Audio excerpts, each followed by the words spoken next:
السلام عليكم ورحمة الله وبركاته.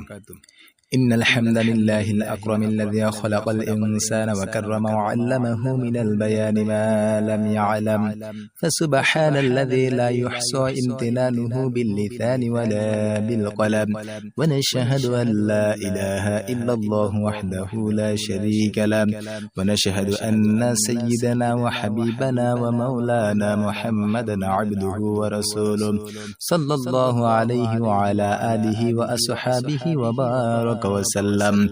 أما بعد، فقد قال الله تعالى في كلامه المجيد والفرقانه الحميد: أعوذ بالله من الشيطان الرجيم، بسم الله الرحمن الرحيم.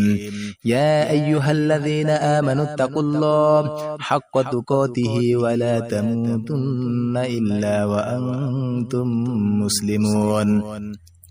وقال تعالى: يا أيها الناس اتقوا ربكم الذي خلقكم من نفس واحدة وخلق منها زوجها وبث منهما رجالا كثيرا